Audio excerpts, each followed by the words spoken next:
この番組はご覧のスポンサーの提供でお送りします。Ooh, do, do, do, da, dee, da, dee, dee, dee, dee, dee, dee, da. Da, dee, da, da, da, da, dee, da, da, da. Ooh, it is Wednesday and we're here for Tensei and we don't know what the fuck I'm doing now.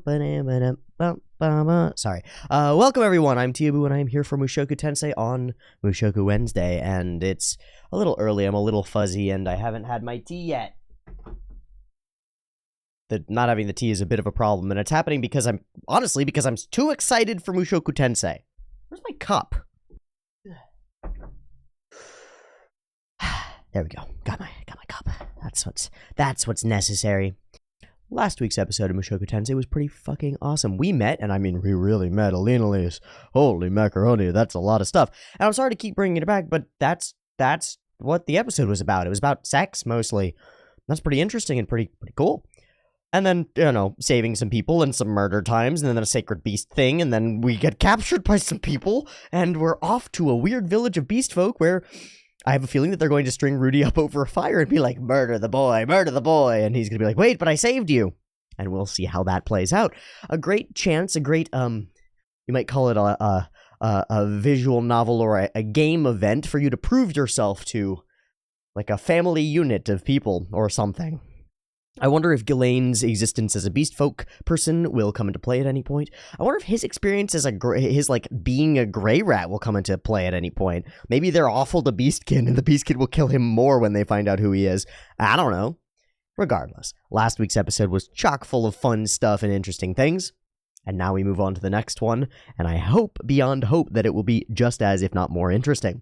Let's go ahead and jump into some quick comment spotlights, and I say quick, and there should be probably a laughing face here, because editing me will know that I spent 4 hours on the damn things, but there aren't that many comments, and so we're just going to go through a few of them. And we're going to go from top to bottom.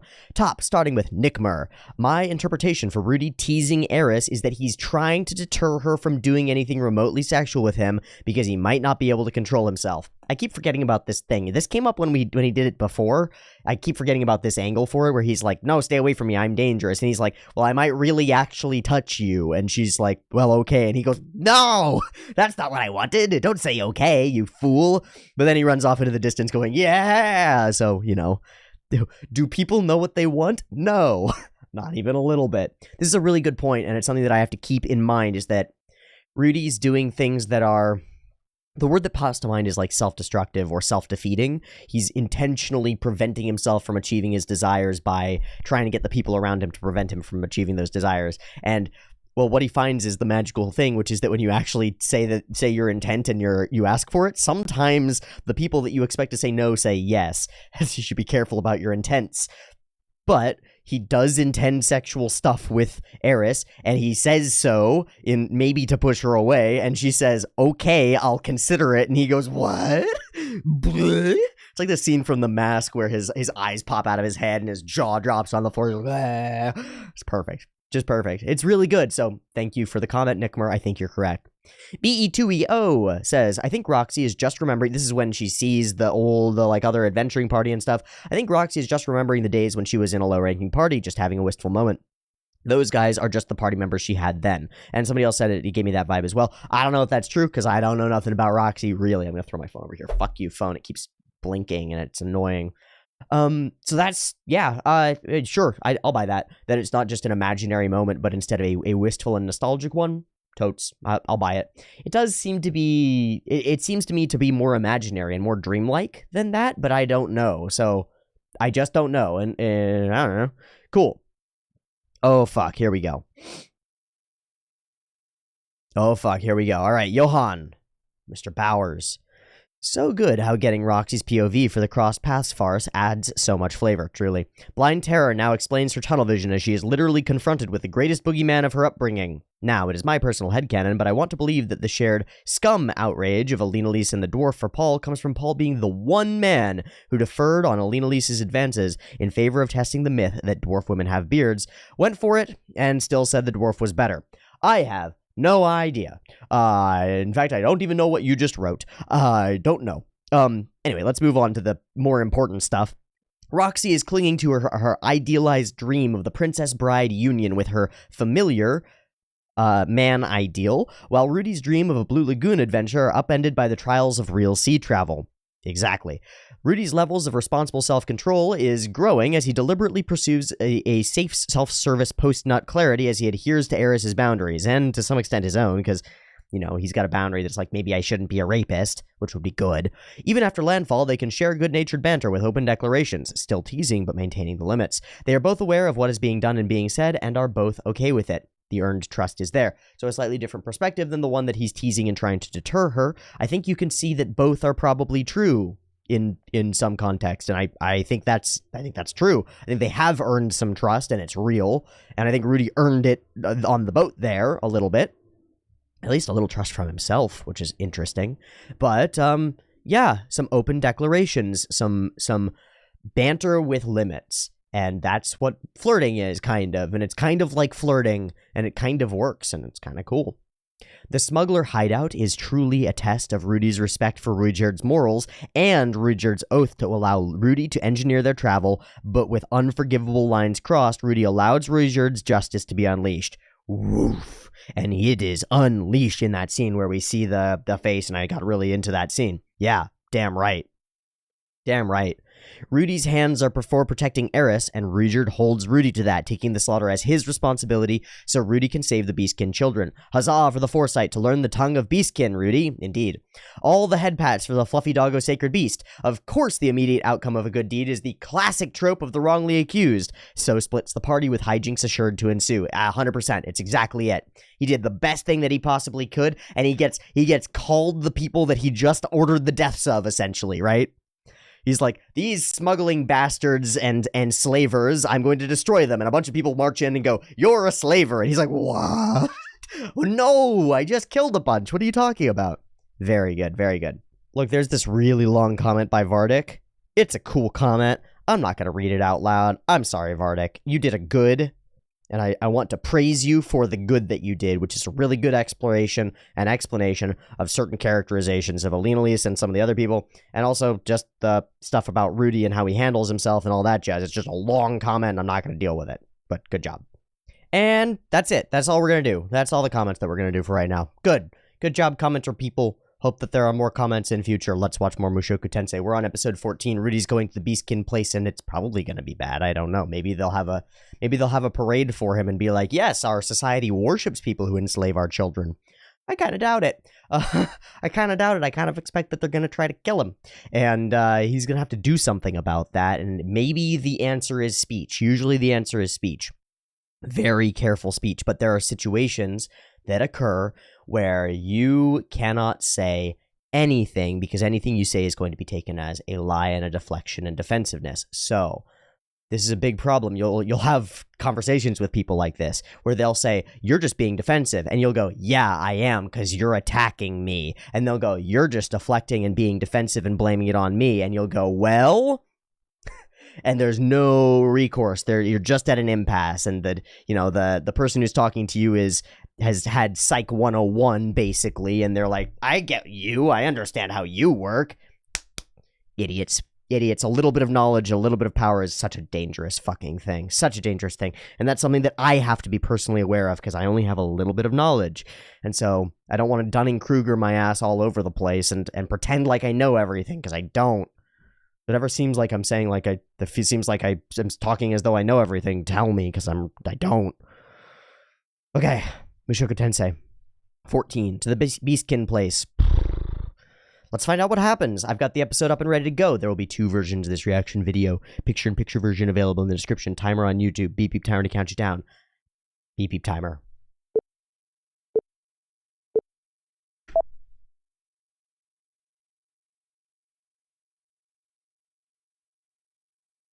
Is this a reflection?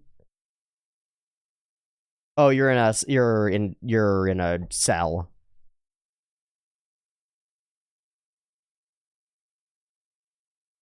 Nice, nice. Hey, that's not bad. Oh, a few fleas, maybe? Well, that makes sense. Good, good.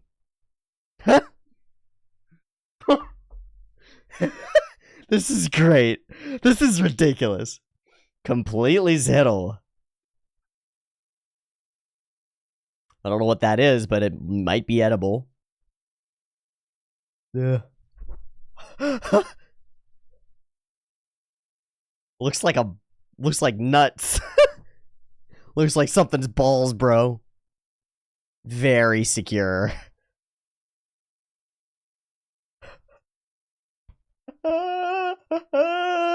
This is fantastic. Yes, they do. They're the only people who do.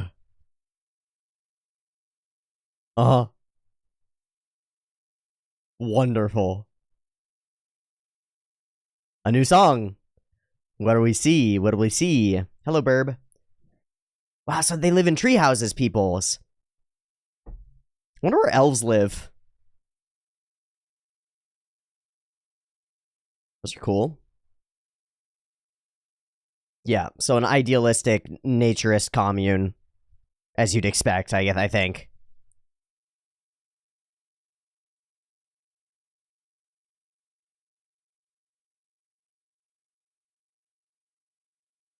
Hey, dumb child, don't eat the fruit. We need that. Okay, so they have abundance beyond abundance, right? This place is safe. We don't see any monsters, really. Sloths are chilling. This is the idyllic, natural environment. Which, of course, gets oppressed and colonized by the industrialized and magicized other people, because duh. A good metaphor.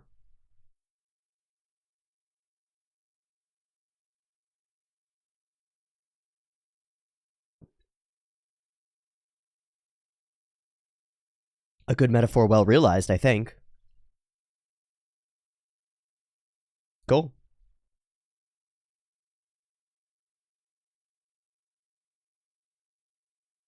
So will it be solely from Rudy's perspective and stuck here? Might be half and half. Oh, he's full nude, wow. But then...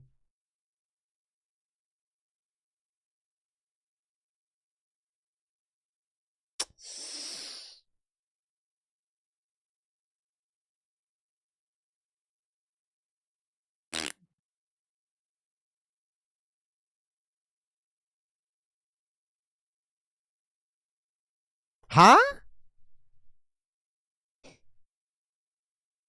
In what way? Yeah, and disgusted at by a hot girl. I mean, it happens. He asks for God's help? Was that him sneezing? It must have been because of the cold water.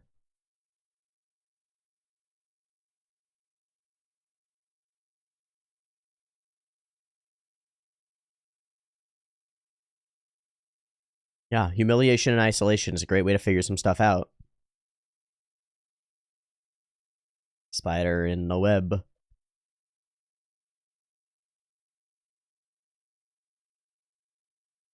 Wonder if he's gonna gather up a group of those and fly away.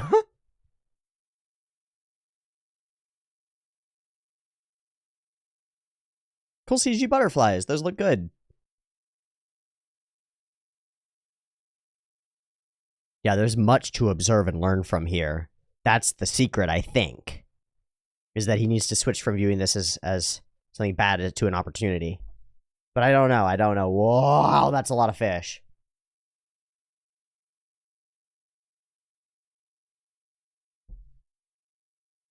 Good. It's a lot of faith. Alright, we get the sneer again. Boing, boing, boing. Expected. Yeah, you're thinking about the big ears, huh?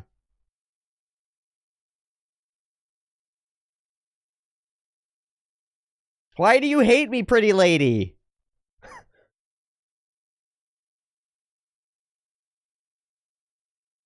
Moving at a snail's pace, yeah.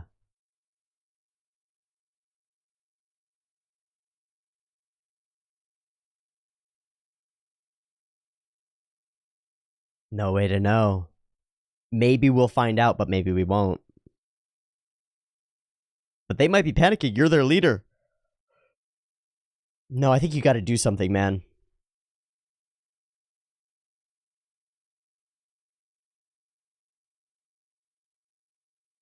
Day 4. So this is symbology for counting, which makes sense. No. And go. Ah.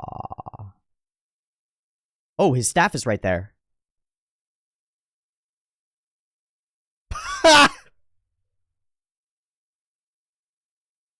I have reached enlightenment.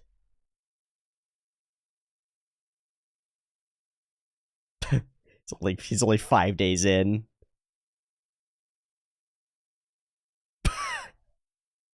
Yeah, watch it. Watch it, man. This is my bed, though.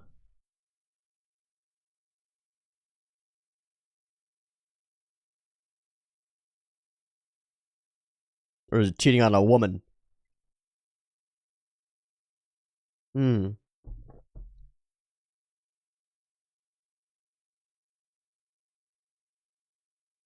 Oh? I mean, it's about right. Well, he's dead. Sorry. I think goose and I'm immediately, like, dead. Oh?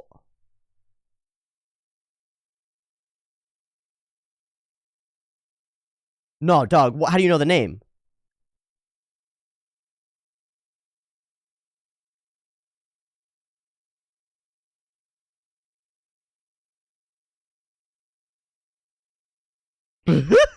Yeah, you're a real leader, aren't you?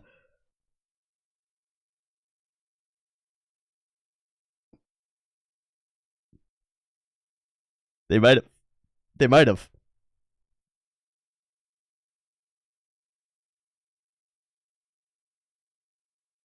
No idea, man. Will we switch to it? Nope.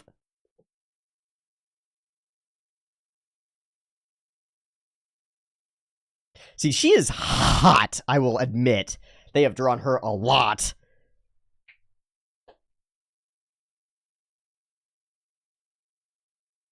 Black nails.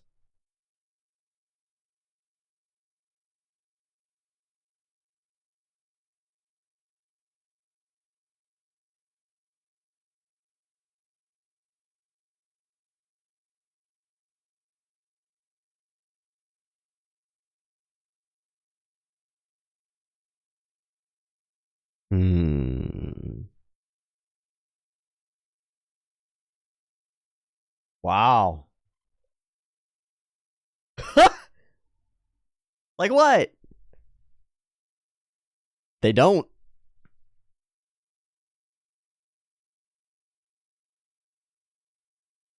Good luck.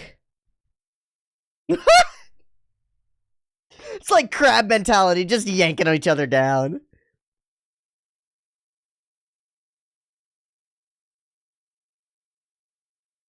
And your staff is there.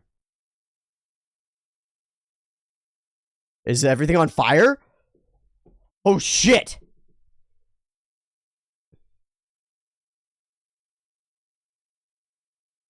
What happened? Who lit it? Or is it natural? Because natural fires happen. Okay, suddenly we're in an emergency. Down and out of the poop chute. Get ready to do the monkey bars. Uh-oh. Awesome! It's real safe to be punished, yeah? Well. Asshole.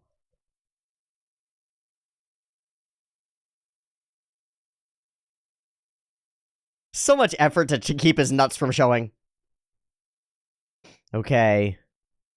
So Geese is not gonna make it. That's my prediction. No chance. Sorry, Geese, I like you, and that's why you're gonna die. Oh! That's what's happening. It's a raid of humans, so he must fight. This is your chance. Prove yourself.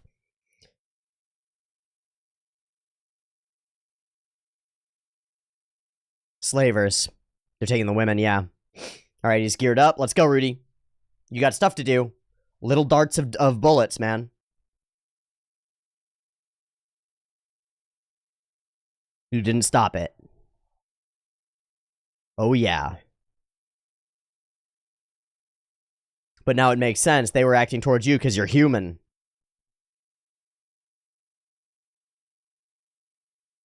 Yeah, but beat down and murder and fight flaming forests? There's a little much. It should. Good. What are you gonna do? Yeah, is it running time? Where's your morals? Which way do they lean? Yourself or the other? The self or the other, man? The other. Always. He's a hero. Yeah, they will. So he's gonna make it about the self. He's gonna make it about the self because he has to, because he's weak. Yeah, let's go, Geese. All right, you're gonna die for this, Geese. I'm sorry.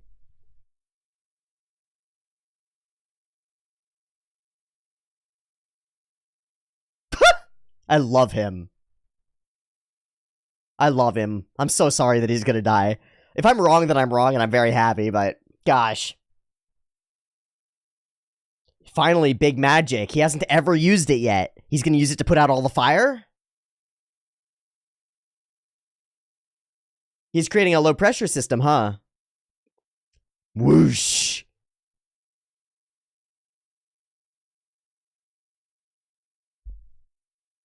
Bitches. Sorry. Shing. Okay.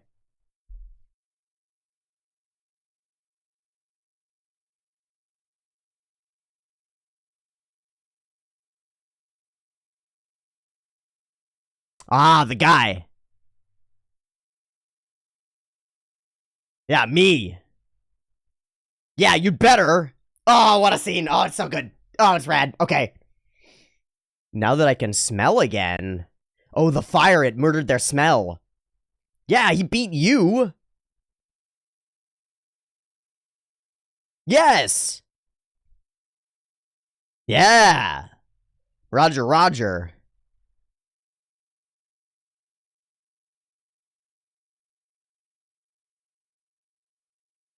Yep, mud and goop, slice and slice. Let's go. Oh, hello. Hello. Hi, hello. The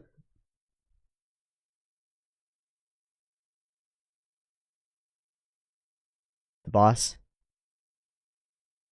Fuck, of course. Gallus.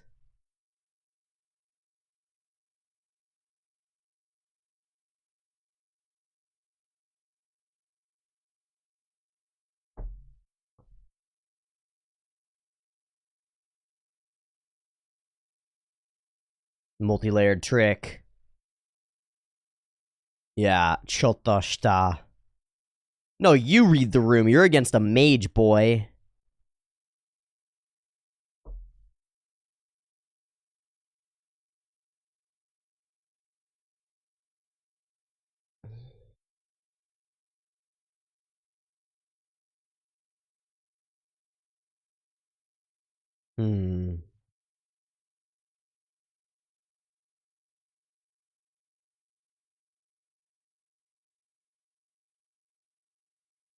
We can rule the universe as father and son. Ah, fuck off. Oh, this guy. Poor guy. Oh, wow! Wow! Ha! Yeah, the pedo anime. That's what this is.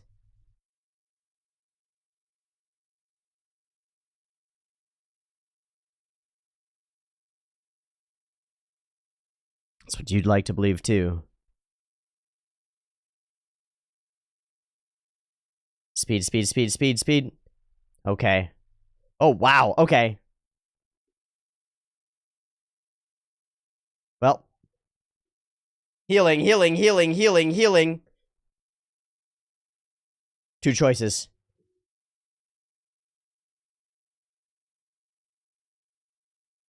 Will we get the two? Mage versus fighter? Because he's way past Saint class. Right. But it's still away. He's still got the hostage. What are you gonna do? Yeah, there's a problem. You can do this. Principles, man. Principles. Yes, you are, actually. He'll kill you. He won't kill you. Is he turning his back? Yeah, there you go. Fuck. Fuck, geese don't die. Geese don't die. Geese don't die. Don't do it, geese. Fuck, fuck, fuck, fuck, fuck. Fuck, fuck, fuck, fuck, geese. Sacred doggo.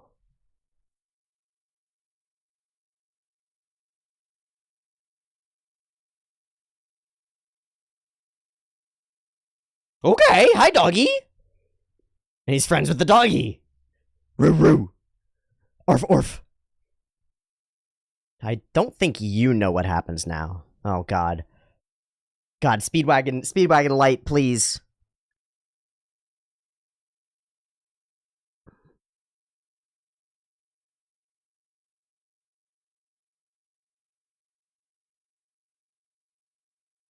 No, you can't. It's a reputation thing.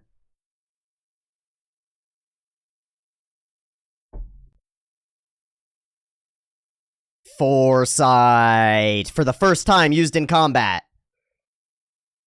Is it? Or are you just too cocky?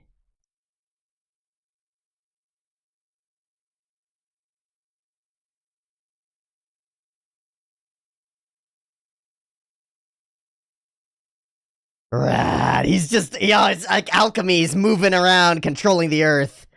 Whoosh, whoosh. The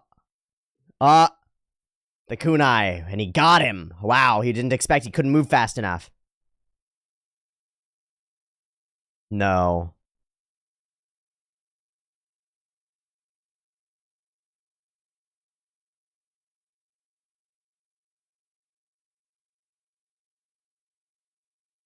Sand! Pocket sand from geese!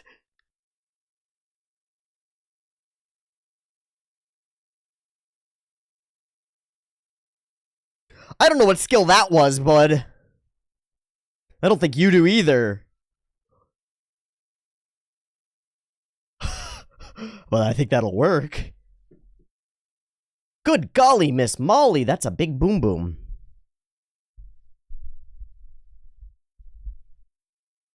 Explodey boom boom. Put this guy in the cell? Put him in the cell. Put him in the cell. Come on. Yatta. Ooh, a big wound in leg. Lots of magic drained. Very cool. What a sequence. Very good. Very fun, very fun. Hey, puppers. Oh, what a good dog. What a good doggy. Oh, it's an heiress? Hi! Oh. Hola. Oh, and Hot Lady's here too. Yes. Sorry. They drew her so hot. Monkey face guy. You prevented a bunch of deaths and stuff. Hi, Geese. Geese is gonna be with us forever, right? Oh, that wasn't Geese. Sorry. Oh, yeah, we know. Oh, like dogs. Getting on their backs. Yeah, maybe just the girl. Sorry. Not that.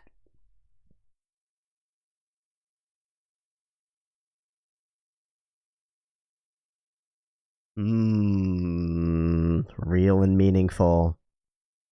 Why'd you do it, man? So that they'll owe you?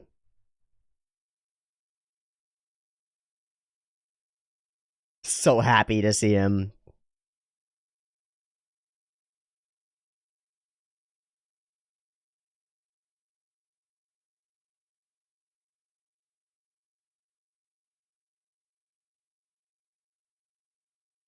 And,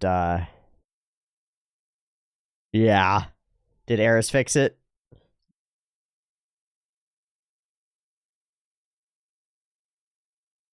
Good.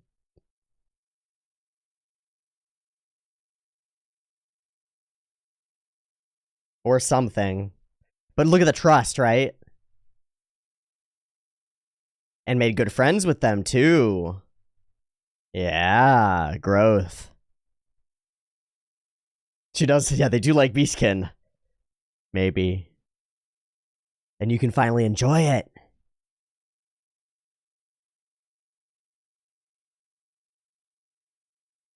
I'll bet they were stealing them to take them to the Boreases and the Grey Rats and stuff. Oh. Oh shit, what's up?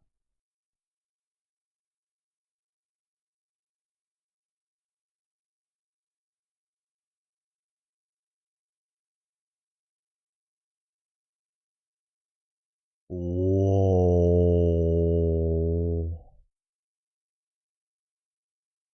That character with the white hair who we didn't see the eyes of.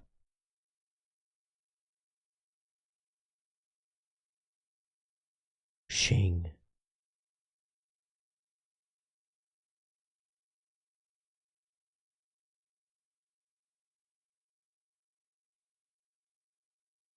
Oh! The heads will roll!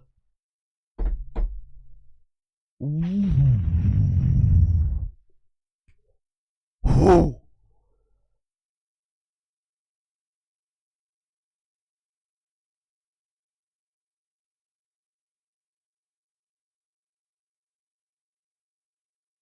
Your response to the Mana Cataclysm was... But it's all a gameplay. Like, what response are you gonna have to a Mana Cataclysm? I guess he did ignore the thing in the sky for a while, so... But of course, it's a game. It's a game. It's all power play. What an interesting tie-in that brings us into the rest of the series. That's awesome. God, this show's so fucking good. Why is it so fucking good?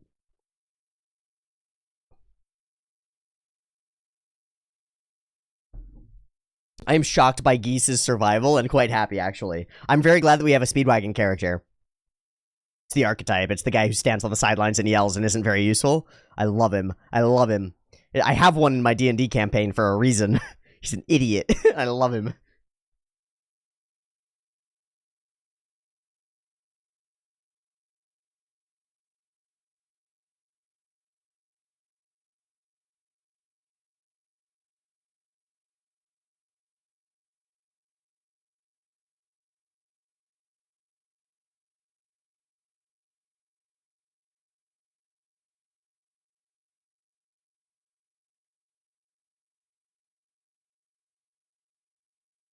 Cool.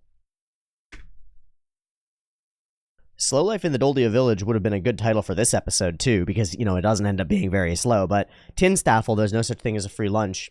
It's pretty good, too. You can't get this stuff quickly or easily. This ending stinger scene where he gets executed is gorgeous. What a great way. So this is the same scene as in the shonen anime, or in the shonen anime where like we show the bad guys and we show like a hierarchy of bad guys that we sort of zoom through, and then you get to the main villain. You're like, oh, that's where our hero is going, right? We do this in Naruto, we do this in Bleach, we do this in all these things. It's like, oh, here's the hierarchy, here are all the bad guys that you have to fight, and here's the issue. Now, the issue is that it's way more complicated. So there's this... Whoops, just spilled tea all on my keyboard. Okay, great. I guess I'm gonna need another keyboard. Good. We don't see the king's face, so we don't know who this is. And I don't even know if they're a king, okay? So I'm just saying king because they're kingly. I don't know nothing, okay? You failed to respond appropriately to this Mana Cataclysm. I will also mention that these one-handed arming swords are not the kind of blade you would use to cleanly cut off a man's head. There's no chance. Like, come on, guys. Come on, guys. That's a two-hander at any point. But... Okay, so I love this dichotomy that we've got on one side and then the other. We've got prim, proper, handsome blonde. Ooh, boy, what an archetype, right? Prim, proper, handsome blonde, and very furious, it seems. And then on the other side, we have fat, bald, ugly friar, monk, sort of. If you look at this in a Game of Thronesy sense, it's the spider and maybe Littlefinger, or close to it. Or maybe Joffrey, or close to it. Something, there are shadows of the same archetype, right? They're not the same characters. I don't know anything about these characters, but they have echoes of the same archetypal representations of, like, this smiling, very happy about this murder death thing that's going on, bald, chubby dude, right? And up above, we have this great king, and I don't know who this king is. I don't think he's the Dragon King person. But we look up and we see, this is crucial. We see, yeah, he says, please allow your humble servant Darius to see things in Futoa. And I don't know which one is Darius, so it's just unknown. But we see all the young men of the families looking at this circumstance and watching this unfairness happen. It's corruption at every level, right? Corrupt at every level, and they're ceding to the corruption. They're allowing this corrupt instance to happen. And the looks on all of their faces, to me, read as, I wouldn't have been able to do better than him, and I'm watching him die. So they're watching somebody who's just like them get executed, and it's terrifying, which is exactly the point. Let's make an example. We see pretty blonde girl, attractive, handsome boy dude with sword, okay? And then up here, this thing that goes across, I don't know what this black element is. I think it's something that one of them is holding or something like that. But it's covering the eye, and it might actually be just an eye covering that this character wears. Regardless, immediately this character stands out as deeply interesting to me, partly because we've got elf ears, which is like, okay, interesting. The chances that this could be somebody that we know, like specifically, this might be Sylphie with hair disguised, I don't know. I doubt, a big doubt, but I'm very interested in this white-haired elven character, person, thing, whatever's going on here. There's something going on here, and I'd love to know what it is. Pleased as punch. Pleased as punch. And that might be the Darius. And he goes, scum. And he says his piece, I wish you happiness to my granddaughter. And his last moments are that thought. Butterfly goes by, so we don't see the actual moment. Slip, bam, heads roll. Excellent. Fucking terrifying. Absolutely scary. Really good. Really, really enjoy that. Okay, let's break down the episode. This episode is actually pretty simple, I think. I might be missing something, but I think it's pretty simple. The gag about what a wonderful place to come and stay, the sort of tourist representation of this lovely place with flies buzzing around. He's just smiling and waving flies away and talking about his shithole, and it's just a good gag. This is good and goofy to me. Now, again, I don't find this like har har har like side-splittingly funny. It's just humorous, okay? And there's a difference between a joke and a joke. There are jokes and there are jokes. There are jokes that are intended to get a humorous misrepresentation response laugh, and there are jokes that are just humorous by nature, and this is one of the latter. It's just a humorous situation. At least that's how I see it. Delicious weird meat stuff. Impossible security things. Can't get the fuck out. Excellent, excellent. And we maneuver and we show the whole village, and we get to see the whole village in the way that it is. Okay. I think it's a pretty cool depiction. I spilled tea, so I'm gonna just wipe it up with I think this is a pretty cool depiction of a type of society that we see in fantasy very frequently, which is like these supernaturalists living in the trees, living amongst trees. We usually see it among elves. We usually see it among elves and stuff, but Beastkin, it makes perfect sense that people who are closer to the land or closer to an animal nature would live in more harmony with the land and in an animal nature. And what we show is that their life is somewhat idyllic, and that's a good way of looking at it. Now, this is a good representation. I got no problem with it, except that in the real world, there are questions. I have questions as to whether truly like non-developed societies are actually as idyllic as we think they are, because there are rates of murder and death and war and destruction that are pretty high, from what I've seen, and rates of like child mortality are pretty high. And rates of general mortality are pretty high because medicine is not around. So this is like an in real world thing. I don't know if those societies should be heralded as on high just because they integrate better with nature. I think the part of them integrating better with nature and with the environment is like, yeah, that's some good shit. But I don't think that throwing away all of progress and development and technology is necessarily the way forward. Okay, so that's my sole problem with the representative umbrella of idyllic naturist societies in media. Does that make sense? I hope it makes sense. Come at me. Tell me what parts of that don't make sense to you, and I'm down. I'm down to discuss, and I'll do so in good faith, and I hope you will too.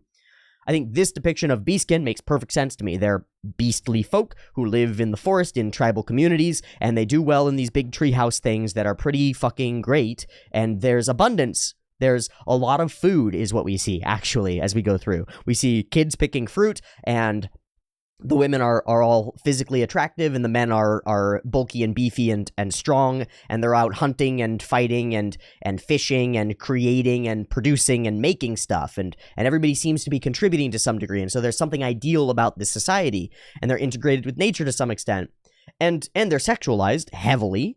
But there's something to that that's very appealing, especially to a young man like Rudius, and the idea that the women have confidence in themselves and are wearing what they want to wear and going about and being an active part of society, and we don't really focus in on weird roles or anything. Everybody's just doing work.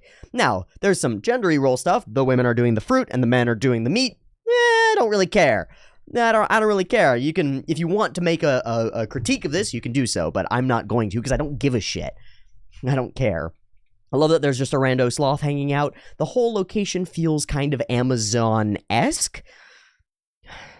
Kind of Amazon-esque. It's missing more of the flies and the mosquitoes and the sounds. And I'll say this, I'm not making that shit up. This is important, because I gotta be clear. When I say something that I know stuff about, I should mention how I know stuff about it, and I know stuff about the Amazon rainforest because I spent 3 weeks living in Ecuador in the Amazon rainforest. Now, I was living in a portion of the Amazon rainforest that was relatively, how do I put it? There was a house. There was a building, and it was thatch, and it was made of natural materials and stuff, but there was a building, and we had some access to certain things, and we had, like, it wasn't running water, but we had access to water and clean water, and we had access to I think we had a generator that we turned on at one point, and you could do electricity if you needed to, and it was not exactly living in the fucking forest in the trees, but I've spent some time in the Amazon rainforest, and it's a cool fucking place. I mean, it's a gorgeous fucking place. But the thing that I will mention is that there are mosquitoes galore. The funniest incident of the Amazon rainforest was that my mom came back, and she'd left some portion of her room open, maybe a window, and she came back into her room or her little cabin area, her little lodging, and there was a little monkey just sitting on her bed going, scampered off. What the fuck? But a very common and true thing. There are lots of animals. So there's a cool depiction of that. The trees that we see are not real trees. There's a fantasy land and all that is fine, but it feels like a rainforest. It feels like these people are working and living within this rainforest, and that's a cool idea for a society. I would wonder what the malaria rate amongst these beastkin is. You know, it's one of those things where it's like, well, Alina Lise fucks all the time, and we haven't had any indication that there's magical contraception of some kind, so maybe she is getting pregnant all the time. And here it's like, well, these people live out in the forest, and we don't have any indication that they have mosquito nets, so they might be getting malaria and dying all the time, and that might not be good. But, totally irrelevant. Cool society. Interesting depiction. Okay, so we move along with it. This is a really classic image. I wonder if they took this from a specific image of a specific area, you know, because this looks like the pan out in a nature documentary, and it's just right. It's really quite just right. So, hey, you're in a prison.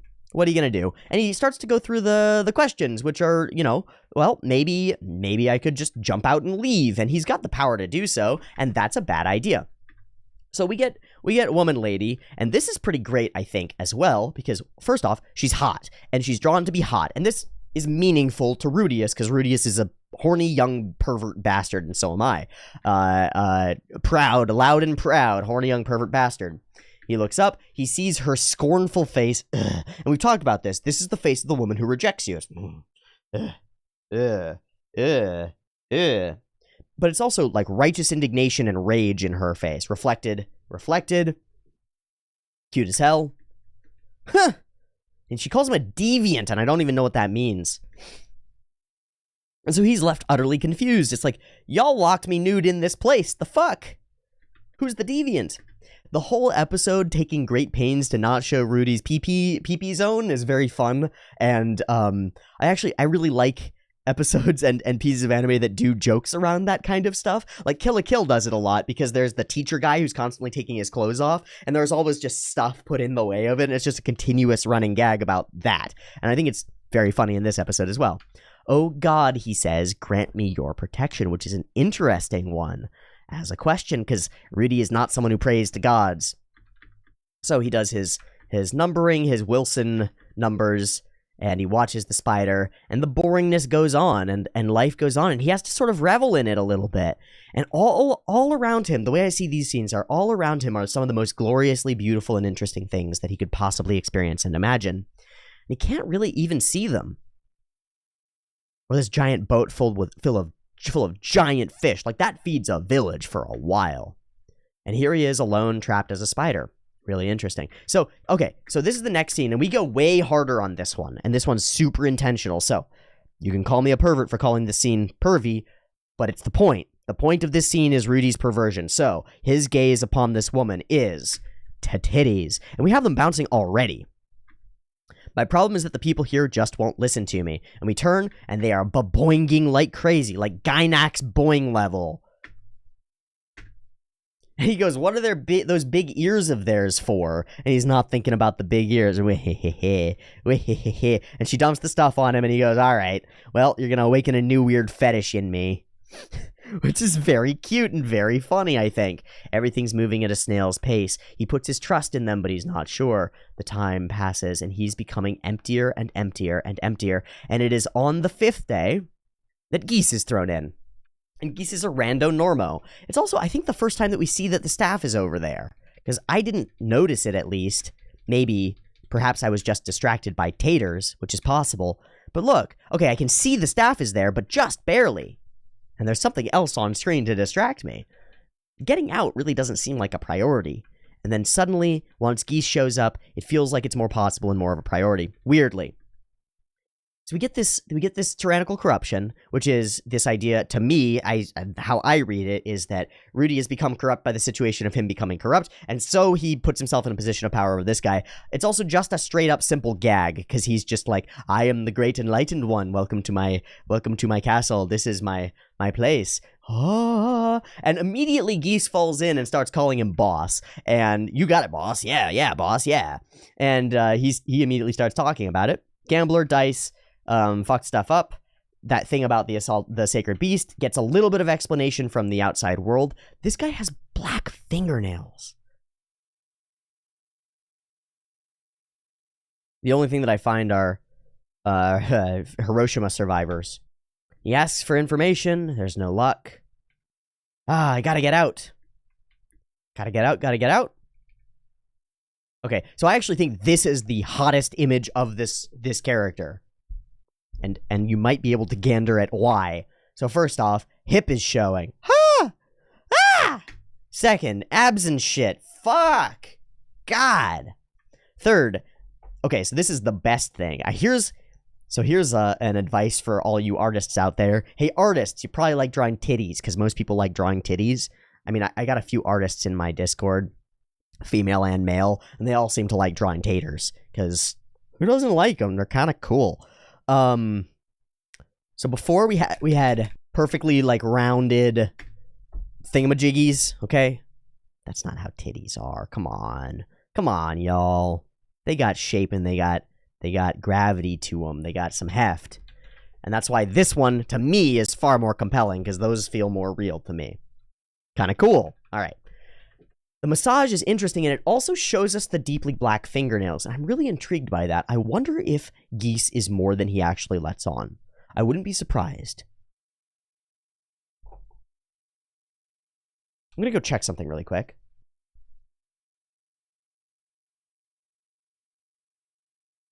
Ha! Geese is Kishirika. Bingo. Black fingernails. Geese is Kishirika. That's my guess. Now, people are gonna... There are gonna be two responses to this. One is gonna... there are either two responses to this. One is, you fucking idiot, no. And the other is, oh shit, what? I'll bet it's oh shit, what? I'll bet Geese is Kishirika. Or in some way is her minion following us. So, that's what's up. Why doesn't Geese die? Okay, I can't really do anything with that information at the moment. It doesn't even matter. I'm happy to be wrong about it. I don't care. It would just be an interesting element, and I don't know of any other characters with black hair. And I got this feeling like he just shows up too perfectly in moment. He really does show up too perfectly in moment.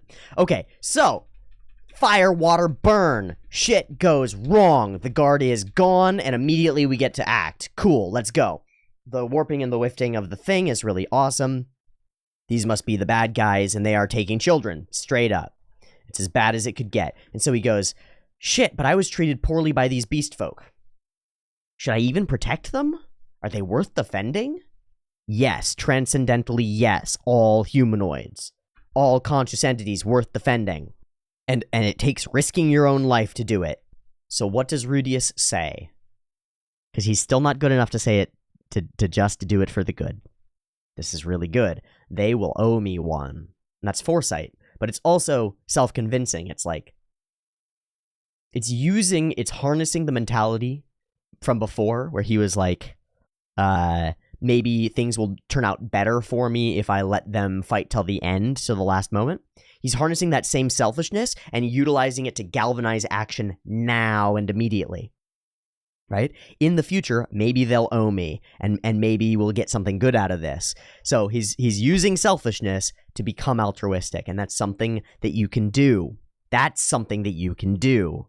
If you're in the stage of your life where altruism is too hard because you feel like the whole world is not worth being altruistic to, here's your answer.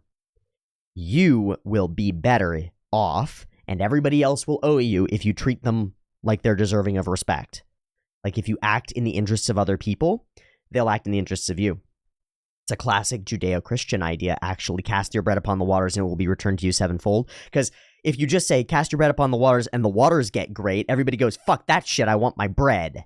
But if it's going to return to me, then maybe there's this willingness to produce a sacrifice, and then maybe that'll result in more gains in the future. And then your selfishness allows you to be altruistic through selfishness. Because that's the truth, and the real truth is being generous and altruistic helps you as much or more than the people that you help. And you can lean into that if you're in between, right? Like, maybe the goal state for all of us would be we're perfectly altruistic just for perfectly altruistic reasons, and we don't have any selfishness to it. Sounds like a worthy goal state. I don't think I'm there yet. It's fucking hard to give something to somebody who's just slapped me in the face. It's real hard. It's not possible, even. But if I think that giving them something will help me somehow, that might be worth it. I had a conversation, I had a discussion a little while ago about apologizing and how you should apologize even when it's not your fault, because it'll hurt the other person. And it's a really good justification to go and apologize, because it'll hurt the other person and it'll save your mind.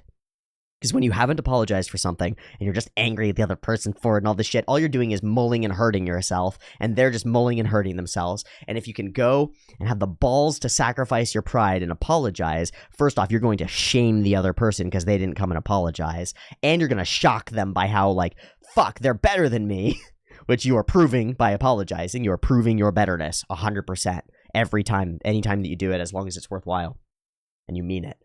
Proving it. So apologize to people and do it selfishly. And maybe if you do it selfishly enough, you might be able to do it selflessly in the future. It's like faking it till you make it.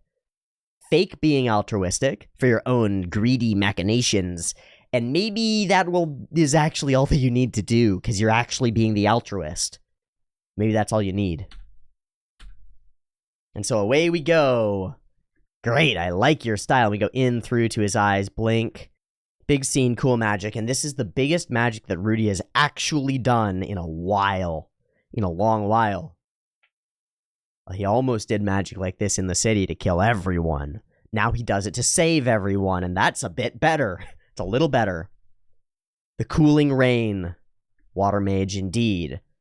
The cooling rain drops. We have Rudy, and he's tired, but he's going. Way to go, boss! Yeah, I love that we have a Speedwagon. Again, I think it's Kishirika, so we'll see. But I love that we have a Speedwagon because we need a character to say this stuff. And zoom zoom, big boy does a zoom zoom. So this sequence I remember being very cool. Yeah, I saw it first. I thought that his hands were tied behind his back by this element, but that's just his blade. So that's cool. And this cut in particular stands out. This one, slip and slide. This is the same sort of design and idea that's done in a lot of Kimetsu. At least in Kimetsu Season 1. with the way the environment moves. I wouldn't be surprised if the animator for that cut is both. Or it worked on in Kimetsu as well. We get a similar zoom. This character, oh my god, the long hair. She's so hollow. She's so hollow. She's so cute. Oh. Ooh. And we reveal that it is Gallus, and it's a big, deep plan. And he is a scary motherfucker with all the confidence in the world. Nobles with weird tastes buy 'em up. Did you know that beast brats fetch a hefty price? Some nobles with weird tastes buy him up, and he begins to actively grope the beast girl, right? So he reveals his own evil in doing this, right? He's trying to say, well, I'm just a businessman. The supply makes itself, and I'm just providing the demand, which is the classic justification that like drug users or drug salespeople and fucking, I guess, human traffickers might use. But of course, it's his own lust and perversion that leads him down this path, because he's actually enjoying the act of essentially, he might not even be sexually enjoying it. He's just enjoying despoiling a child. So we have the most evil that we've seen so far doing the thing that everybody calls Rudy. That's interesting, isn't it? I just want to take a step back from that. Character of evil, direct and specific. The lying evil that is Gallus, who invites Rudy to join him and is all these things. What's his deal? Well, he's touching children. Yeah, and then Rudy kills him, or helps kill him, or helps imprison him, or whatever. Yeah. Okay. So, where's the line? That's a good question. That seems to be some of the question that we're answering, right? Because this guy's past the line. Way past it.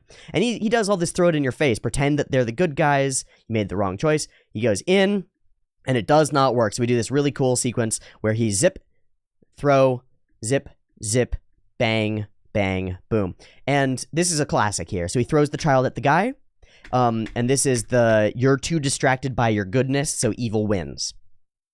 That's the sequence. It's Spider-Man. It's I throw the girl out and now you can't save the kids or something, right? Or it's the Dark Knight Batman dilemma, where it's you can save this one or you can save this one, but you can't save both of them. What are you going to do? So you save the one that's more important, the child, and then your two warriors get dead.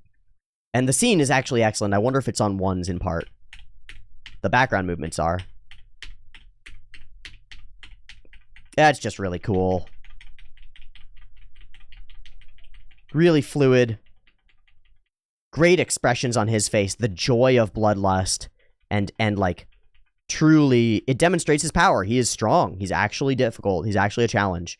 And he slices through this guy as well. Distracted by the kid, because he throws the kid out of the way. And it's the second version of the same thing. Shit, that's incoming. Throws the child. Takes the blow himself. Really cool. Okay, so it's Rudy and Geese. And he's the North Saint. And you can't win without a coward, without a hostage. So what does Rudy do? I'm not righteous enough to risk my life for kids I don't know. Well, that's no fun. Maybe we could team up. And the girl says help. And he's struck by it, but he doesn't act. And Geese is struck by it too. Shit, is this what we're gonna do? But Geese is following. Third party. The sacred beast knows better. And so the sacred beast enters, and immediately given an opportunity, Rudius acts, right? So in circumstance, if he acts before, maybe the kid dies, maybe things are bad, he doesn't know yet. Distraction, he acts immediately. No hesitation. Why? Well, because you're wrong, and the sacred beast is the defender of the land, and it's correct, more like, or something like it. We get this moment, Sacred Beast and Rudy together, because he's aligned with something true in this moment. He's aligned with something bigger than him, literally. The big beast. Fucking jerk, I'm gonna kill you.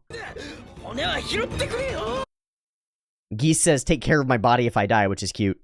Alright, no backing down now, let's fight it out. I can't let Dead End be a villain. Which is to say, I won't let myself become a villain to fight a monster. Really cool. We get the fight. Rudy gets angry. We go back and forth a bunch. He's seeing foresight and he's using it as much as he can. All of this jumping around with rocks and running away is very cool and very well done. Very Full Metal Alchemist, very Korra. It's got a lot of layers in terms of the way that it's fought through. It's over. And the beast is there once more. No, it's not over. He grabs the thing out of the air. Fucking insane. Pocket Sand! Whoosh! And Pocket Sand has power. And Rudy gathers his hatred, and he uses something like explosive fire magic. I don't know what it is, but it is novel. It is different, and this guy is not alive anymore, as far as I can tell. And that is exactly how it should be. So we reawaken with the world returned to a steady state world. Rudy was in a sort of a steady state world where he was imprisoned, and we return to one where he's steady again. I love that the body language of Mean Lady is just like, oh, shit. And I love this moment where they both lay down and they're like, ah, my belly. It's just a cute beast thing. And this is the core as well. He sees this guy as a respectable character. Somebody with some real authority. People trust him. And he looks at Rudius and he says, thank you. Rudy blushes and smiles. Just a little bit. We go and we sort of... The adventures that Eris and Rudyard have been on are sort of ethereal and he can't really touch them.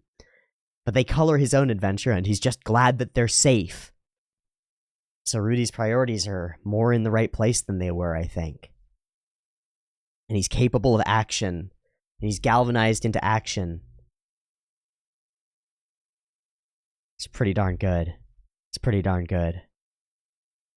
This is a cool darn episode. Okay. A good episode of Mushoku Tensei. Who would have thought? Who would have expected? No surprise there. Excellent. Now we have allied ourselves with some beastkin, which might lead to some learning, some information. Maybe some information about the Grey Rat. And now that Soros has been killed and eliminated and removed, well, maybe we could turn our attention to righting our house. That is to say, we might learn from these beast folk that it is the Grey Rats who are taking them, because that's implied heavily that it's the nobles who are taking the beastkin, and that seems to be the Grey Rats, or the Boreases at least, and that's interesting. So maybe we just find out about some corruption in our own home, and maybe that's the way, something that we need to go and resolve. But maybe we're not there yet. It's complicated. World politics are still in play, and we don't know how much. I'm really interested in seeing how long Geese stays with us. I'm pretty sure that Geese is Kishirika, and I'm very interested in what's going on there. I would guess that one of her eyes allows transformation or something like it, and now she's transformed. That's my hypothesis. Please neither confirm nor deny. I think. I don't know. Maybe it's fine to confirm or deny. I don't know. I just don't know. It's hard. There's such a blurred line around spoilers in a show like this. But let me have my speculation at least. Let me have the speculation and just go, I don't know, man. And then we can go on with it. Okay. Thanks for watching.